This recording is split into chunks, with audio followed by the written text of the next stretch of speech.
सभी मसीही भाई बहनों को यीशु के नाम में शालोम, प्रेज द लॉर्ड, जय मसीह की। एक बार फिर से आप सभी का स्वागत है। हम अध्ययन कर रहे हैं रोमियो की पत्री अध्याय 8 से लेकर 16 तक का कंक्लूजन के रूप में, और अब समय है कि हम उसकी 8वीं प्रमुख जो शिक्षा है उसके विषय में बात करें। तो यहाँ 8वीं जो प्रमुख शिक्षा है वो ये है, परमेश्वर के लिए जो एक मसीही विश्वासी है वो अपने जीवन को कैसे जिए और हमारी जो आत्मिक सेवा है वो क्या है। देखिए, जब हम 12वां अध्याय पढ़ते हैं रोमियो की पत्री का, तो वहां पर पौलुस कहते हैं, मैं तुमसे परमेश्वर की दया स्मरण दिलाकर विनती करता हूं कि अपने शरीरों को जीवित और पवित्र और परमेश्वर को भावता हुआ बलिदान करके चढ़ाओ, यही तुम्हारी आत्मिक सेवा है। यानी कि जो बलिदान परमेश्वर को चढ़ाएं वो किस प्रकार का चढ़ाएं, खुद को जीवित और पवित्र और परमेश्वर को भावता हुआ बलिदान करके। तो ये हम कैसे चढ़ाएंगे, अपने शरीर को हम कैसे चढ़ाएंगे। दुनिया की कोई भी वस्तु ऐसी नहीं है जो परमेश्वर ने नहीं रची हो, ना ही ये शरीर, ना ही हमारा आत्मा, सब परमेश्वर ने ही बनाया है। तो फिर उसकी बनाई हुई चीज उसको ही हम बलिदान करके कैसे चढ़ा सकते हैं। तो पौलुस यहां क्या कह रहे हैं कि खुद को जीवित और पवित्र और परमेश्वर का भावता हुआ बलिदान करके चढ़ाओ, यही तुम्हारी आत्मिक सेवा है। देखिए, ये शरीर परमेश्वर का है, ये आत्मा परमेश्वर की है, ये समस्त जो धरती की जो चीजें हैं ये सब परमेश्वर की हैं, लेकिन एक चीज परमेश्वर के कंट्रोल में नहीं है, वो हमारा मन, यानी कि हमारी फ्रीडम ऑफ चॉइस, हमारे निर्णय लेने की क्षमता। परमेश्वर ने हमें इसके लिए स्वतंत्र रखा है कि हम परमेश्वर की आज्ञा पालनता को भी ले सकते हैं और हम परमेश्वर के विरोध में भी जा सकते हैं। तो यहां पर हमें उस इच्छा को, अपने चरित्र को, अपने चाल चलन को, अपने स्वभाव को प्रभु यीशु मसीह में नया करके परमेश्वर के लिए बलिदान करके चढ़ाना है। यदि हम अपने चरित्र के साथ जिएंगे, जो कि चरित्र हमारा प्रभु यीशु मसीह के स्वभाव की समानता में होगा, उस चाल चलन के साथ जिएंगे जो प्रभु यीशु मसीह के चाल चलन के समानता में होगा, यदि हमारा स्वभाव जो प्रभु यीशु मसीह के स्वभाव की समानता में होगा, यदि इस प्रकार से हम अपने जीवन को जिएंगे, यानी केवल अपने जीवन को जीना है, यही हमारे लिए सबसे बड़ा बलिदान होगा जो हम परमेश्वर को चढ़ा सकते हैं।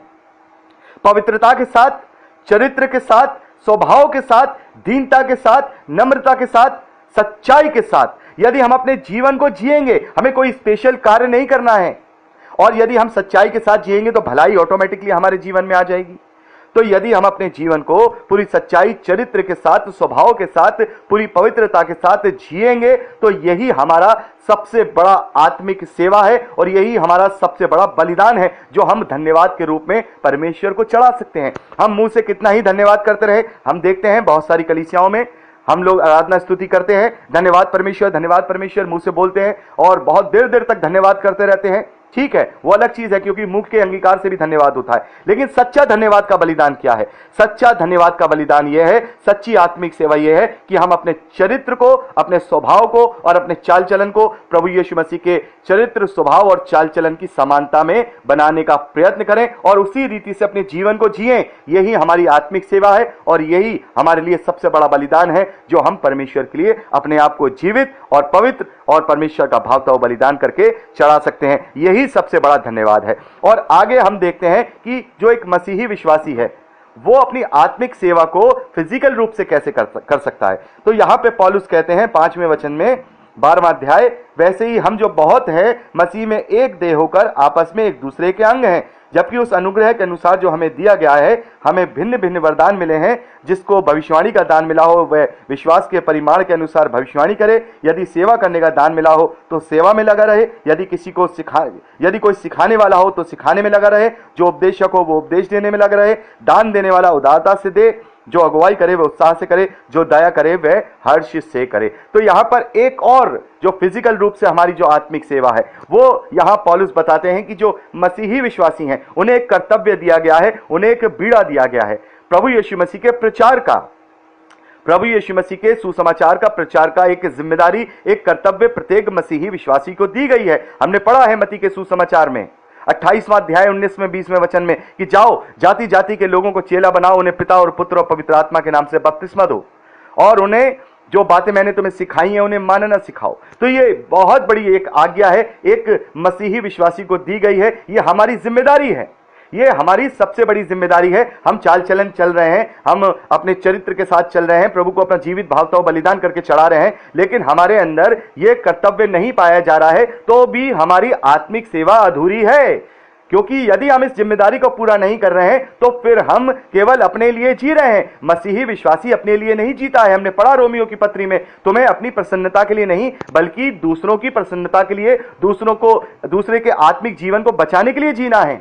तुम्हें अपने लिए नहीं बल्कि दूसरों के लिए जीना है। तो यदि हम जो आत्मिक सेवा कर रहे हैं केवल चरित्र पे चलते रहेंगे, केवल हम जो है अपने स्वभाव को प्रभु यीशु मसीह में बदल के चलते रहेंगे, तो ये भी हमारी पूर्ण रूप से आत्मिक सेवा नहीं होगी, ना ही ये जीवित भावता हुआ बलिदान होगा। बल्कि उस कर्तव्य को अपने जीवन में पूरा करके जो हमें प्रभु यीशु मसीह के द्वारा दिया गया है, उस कर्तव्य, उस जिम्मेदारी को किसी भी रीति से पूरा करके हम अपनी इस आत्मिक सेवा को पूरा कर सकते हैं। बहुत सारी चीजें हमने देखी, जैसे पौलुस कहते हैं, जैसे एक मसीह है, वो एक देह है जो प्रभु यीशु मसीह की है, और वो एक उसके अंग बन के एक दूसरे के साथ मिलकर काम करते हैं। जैसे एक देह को हर एक अंग की जरूरत है, वैसे ही मसीही प्रचार के लिए, उस कर्तव्य के लिए, उस बीड़ा के लिए प्रत्येक अलग अलग प्रकार के अंगों की जरूरत है।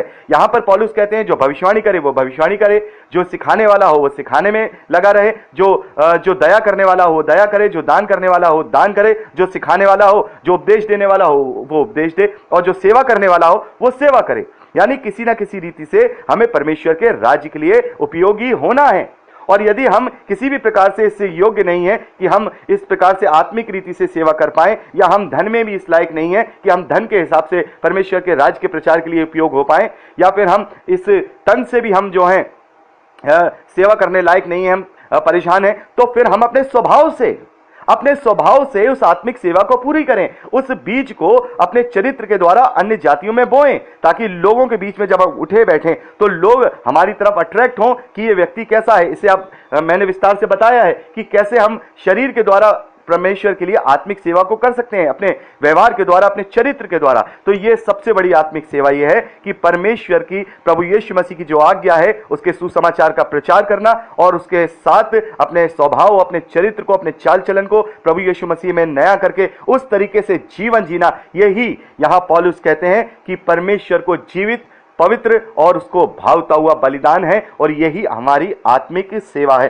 तो 8वीं जो प्रमुख शिक्षा हमें यह मिलती है कि हमें परमेश्वर के लिए अपनी आत्मिक सेवा को लेके आना है, अपने चरित्र को बदल के, और मसीह के जो उस सबसे बड़े कर्तव्य को किसी न किसी रीति से, जिस योग्य भी हम हैं उस योग्यता के अनुसार हम उसके लिए कंट्रीब्यूट करें, चाहे हम अपने तन से करें, चाहे अपने मन से, चाहे अपने धन से, हर एक प्रकार से हम परमेश्वर के लिए अपने आप को उपयोग करने की कोशिश करें। और ये सारी चीजें ना हो तो भी अपने व्यवहार, अपने चरित्र, अपने चाल चलन के द्वारा लोगों को अट्रैक्ट करें, ताकि हम वहां बीज बोएं और जो देह के और दूसरे अंग हैं उसे वहां पर वो पानी दें, खाद दें, और एक फलवंत जो है वृक्ष बनाकर एक आत्मा को वहां प्रभु के लिए जीता जा सके। तो ये सबसे बड़ी एक आत्मिक सेवा हमें 12वें अध्याय में मिलती है। नवी बात जो हम देखते हैं वो हम राज्य के प्रति जो 13वें अध्याय में देखते हैं कि एक मसीही विश्वासी की राज्य के प्रति क्या क्या कर्तव्य है। एक मसीही विश्वासी को अपने राज्य के प्रति पूर्ण रूप से निष्ठावान होना है। उसके जो कानून हैं, जो कायदे हैं, जो विधि विधान है, जो संविधान है, उसको पूरी निष्ठा के साथ, कर्तव्य पूर्णता के साथ उसको निभाना है। जो भी राष्ट्र के प्रति, जो भी देश के प्रति हमारी जिम्मेदारियां हैं, एक सच्चे नागरिक की तरह हमें निभाना है। मसीही विश्वासी केवल धार्मिक कार्यों में ही जो है परफेक्टनिज्म नहीं है, बल्कि वो इस देश के कार्यों में भी, अपने राष्ट्र के प्रति भी वो कर्तव्यनिष्ठ हैं। उन्हें ये आज्ञा दी गई है कि वो समय पर अपना टैक्स चुकाएं, जो टैक्स उन पर लगाया है, जो कानून व्यवस्था बनाई गई है, वो सारी वहां पे पूरी किया करे। लेकिन मैंने इसको बहुत अच्छी तरह से डिफाइन किया है कि सही मायने में राष्ट्र के प्रति हमारे कर्तव्य क्या होते हैं। लेकिन यहां पर हमें बताया गया है कि एक मसीही विश्वासी को अपने देश, अपने राष्ट्र, अपने राज्य के प्रति अपनी पूरी निष्ठा उसके कानून में, उसकी विधि में, उसके संविधान में रखनी चाहिए, और उसी प्रकार से अपने जीवन को जीना चाहिए, जब तक कि उसके ऊपर यह बात ना आ जाए कि उसको पाप और पाप के कारण में फंसना पड़े, या उसे अपने प्रभु यीशु मसीह को छोड़ना पड़े। बाकी सब चीज में वो उस संविधान के अधीन है। तो यहां पर हमने देखा नवी चीज, अपने राज्य के प्रति एक मसीही विश्वासी को अपना कर्तव्य निभाना है। 10वीं चीज हम देखते हैं जो विश्वास में निर्बल हैं। जब हम 14वां अध्याय पढ़ते हैं तो एक बहुत बड़ा कर्तव्य, एक जो विश्वास में पक्के लोग हैं, जो विश्वास में प्रबल लोग हैं, उनके लिए पौलुस कहते हैं कि जो विश्वास में निर्बल हैं उन्हें अपनी संगति में ले लो, उनसे विवाद करने के लिए नहीं, बल्कि उनकी आत्मिक उन्नति के लिए। तो जो विश्वास में नए हैं उनकी हमें हंसी नहीं उड़ानी है, उन्हें हमें तुच्छ नहीं जानना है, बल्कि उनकी गलतियों को सह करके उन्हें अपनी संगति में लेना है, ताकि ये विश्वास में प्रबल हो पाए। ये एक बहुत बड़ी जिम्मेदारी है। जो मसीही विश्वासी हैं, जो विश्वास में प्रबल हैं, विश्वास में बलवान हैं, ऐसे लोगों को अपनी संगति में लेकर उनके विश्वास को प्रबल करें। तो यह भी एक कर्तव्य एक मसीही विश्वासी का है। वो किसी दूसरे मसीही विश्वासी को किसी बात में दोष न लगाए, किसी को तुच्छ न समझे कि वो ये नया विश्वासी है या ये जानता नहीं है। नहीं, अगर वो जानता नहीं है, अगर उसमें कोई शक है, यदि उसमें कोई उसका डाउट है, तो वहां उसे अपनी संगति में लेकर उसे क्लियर करो, उसको अपनी संगति में लेके अपने जैसा प्रबल करो, लेकिन उससे विवाद मत करो। तो यहां पर हम देखते हैं जो 10वीं जो शिक्षा है, हमें आपस में मसीही विश्वासियों को भौतिक रूप से जो हम कार्य करते हैं उसके लिए आपस में वाद विवाद नहीं करना है। केवल जो आत्मिक बातें हैं उनमें एक दूसरे को प्रबल करना है। जो विश्वास में निर्बल हैं उन्हें प्रबल करना है, और जो विश्वास में जिनमें डाउट है, जिनके शक है, उनको क्लियर करना है, अपनी संगति में लेकर उन्हें वचन के द्वारा अपनी जो भी हमने सीखा है उनको बता करके उन्हें हम विश्वास में प्रबल करें। तो एक विश्वास में प्रबल विश्वासी को, विश्वास में कमजोर विश्वासी को अपनी संगति में लेके उसको विश्वास में प्रबल करना है। यह हम 10वीं जो प्रमुख शिक्षा है यहां पर पाते हैं। 11वीं जो शिक्षा है वो जब हम 15वां अध्याय पढ़ते हैं तो वहां पर हम देखते हैं ये जो सुसमाचार है, प्रभु यीशु मसीह का जो उद्धार है, प्रभु यीशु मसीह की जो क्षमा है, वो समस्त मानव जाति के लिए है, जाति जाति के लिए है। और पौलुस कहते हैं मेरे मन की उमंग यह है कि मैं जहां जहां मसीह का नाम नहीं लिया गया वहीं सुसमाचार सुनाऊं, ऐसा ना हो कि दूसरे की नींव पर घर बनाऊं। तो यहां पर पौलुस कह रहे हैं कि मेरे मन की यह चाहत है कि मैं उस हर एक जगह पर जाऊं जहां पर प्रभु का नाम नहीं लिया जाता और उन्हें उद्धार का सुसमाचार सुनाऊं।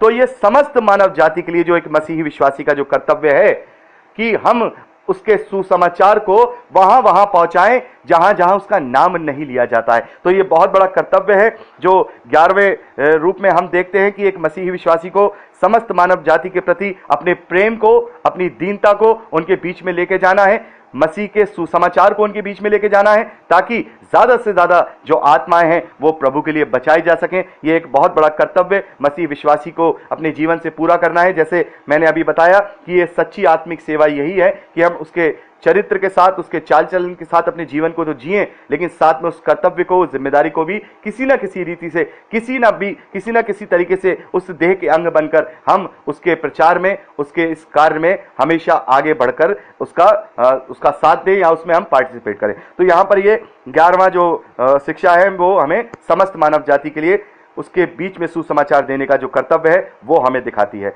आखिरी और 12वीं जो प्रमुख शिक्षा है, जो मैंने पिछले ही रिकॉर्डिंग में हमने बात किया था, जो 16वें अध्याय में अंतिम निर्देश जो पौलुस ने दिया है, अब हे भाइयों मैं तुमसे विनती करता हूं कि जो लोग उस शिक्षा के विपरीत जो तुमने पाई है फूट डालने और ठोकर खिलाने का कारण होते हैं, उन्हें टाल लिया करो और उनसे दूर रहा करो, क्योंकि ऐसे लोग हमारे प्रभु मसीह की नहीं परंतु अपनी पेट की सेवा करते हैं और चिकनी चुपड़ी बातों से सीधे साधे मन के लोगों को बहका देते हैं। तो ये सबसे प्रमुख शिक्षा जो मसीही विश्वासियों को रोमियो की पत्री से 12वीं शिक्षा के रूप में हमें मिलती है, हम परमेश्वर के वचन को जानें। क्योंकि होशे नबी की पुस्तक उसके 4 अध्याय 6 वचन में कहा है, परमेश्वर कहते हैं कि मेरी प्रजा ज्ञान के ना होने से नाश हो गई। तो हमें वचन की शिक्षा को लेना होगा, वचन का अध्ययन करना होगा, जितना हो सके हम वचन को जाने, वचन में जो है हम अंदर जाकर के उसकी गहराई को समझें, ताकि हम ऐसे लोगों को पहचान पाएं, उनकी परख कर पाएं कि कौन ऐसा है जो वचन के विपरीत हमें शिक्षा दे रहा है, कौन ऐसा है जो वचन के खिलाफ हमें या दूसरे लोगों को, भोले भाले लोगों को सिखा रहा है। तो उन्हें हमें ताड़ना होगा, हमें जानना होगा ये सही रीति से हमें सिखा रहा है या सही रीति से हमें वचन के द्वारा बता रहा है या नहीं। तो हर एक आत्मा की प्रीति ना करो, प्रभु यीशु मसीह कहते हैं हर एक आत्मा की प्रीति मत करना और हर एक के ऊपर विश्वास मत करना, केवल उन पर विश्वास करना जो मसीह में से होकर के तुम्हें शिक्षाएं दे या इस वचन में से, इस पवित्र शास्त्र में से होकर के तुम्हें शिक्षाएं दे। वचन को तोड़ मरोड़ कर अपनी ही रीति से दुनियावी शिक्षाएं देने वालों को यहां पौलुस कहते हैं ताड़ लो, उन्हें परख लो और उनसे दूर हो जाओ। तो यहां पर हमने 12 प्रमुख शिक्षाओं का अध्ययन किया।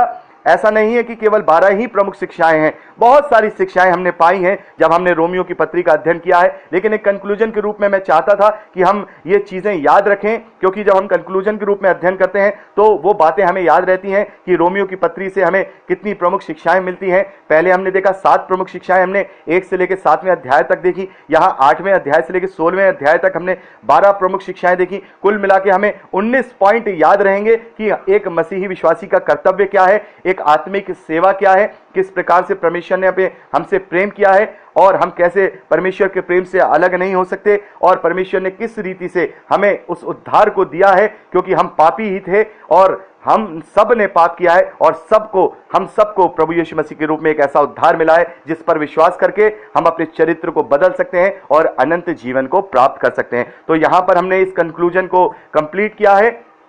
परमेश्वर का बहुत बहुत धन्यवाद है कि रोमियो की पत्री का हमने अध्ययन कंप्लीट किया और कंक्लूजन को भी हमने कंप्लीट किया, और अब समय है कि हम पहला कुरिन्थियन की तरफ आगे बढ़ेंगे। तो अगले फ्राइडे को मैं रोमियो की पत्री से अध्याय 8 से लेकर 16 के बीच में जो हमने अध्ययन किया है उसके विषय में मैं आपसे प्रश्न लेकर के आऊंगा। वही मैं आपको ऑप्शनल ही प्रश्न दूंगा, तो जो भाई बहन पीछे हों तो अगले फ्राइडे तक अपने आप को इस अध्ययन में कंप्लीट कर लें, ताकि उन सवालों के जवाब वो हमें सही रीति से दे पाए। तो आज के लिए इतना ही। प्रभु आप सबको बहुत आयत की आशीष दे। प्रार्थनाओं में याद रखिएगा, जबकि हम पहला कुरिन्थियन की जो पत्री है उसका अध्ययन करने जा रहे हैं, तो प्रार्थनाओं में याद रखिएगा। प्रभु आप सबको बहुत आयत की आशीष दे, अपने वचन में बढ़ाए, अपने राज्य के लिए इस्तेमाल करे। यीशु के सामर्थ्य नाम में आमीन।